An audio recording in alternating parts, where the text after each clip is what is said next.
Hi everyone. I was inspired to share something with you about sleep because sleep is one of those things that can be quite elusive to many of us.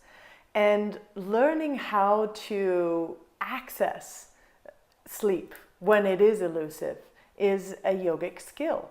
It's funny, we might think of yoga as being asanas on the mat or breath techniques or meditation or the yoga of action or whatever. We may have an idea of what yoga is, but actually there's a yoga that relates to how we sleep. There's relaxation exercises, which can be hugely effective at helping to drop us from an over-anxious state into a deep state of relaxation.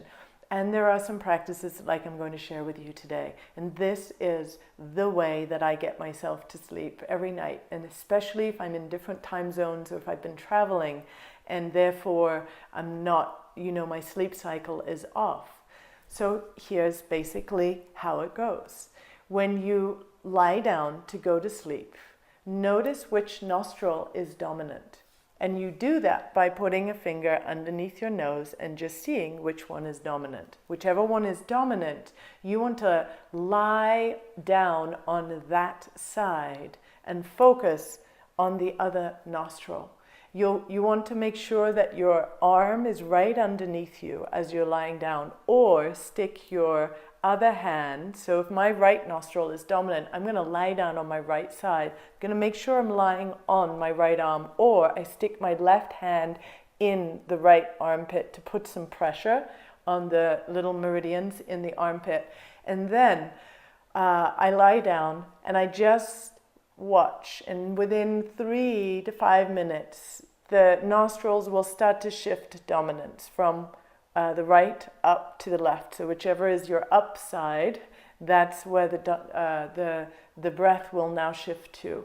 When that happens, that's that moment where you can just catch, you're aware that whatever energy you've been caught in emotionally, mentally, it starts to sort of subside a little, and there's a window there, and that's the window where we can just drop into sleep. If we miss it on that first time round, now you just turn over and you do the same thing on the other side.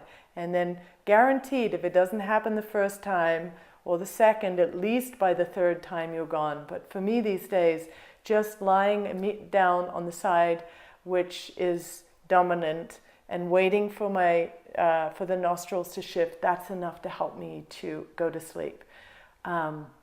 So these are the little yogic tips to take into your life so that you can really thrive and not waste your time. For example, when you know you need to get to sleep, but you've been busy and you've got all this stress going in your brain, you're planning or you're thinking back, did I do this right? Did I do that right?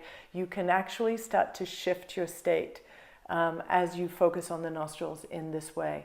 So that's my little tip for getting to sleep today. Wishing you all so much love and good, deep resting. Namaste.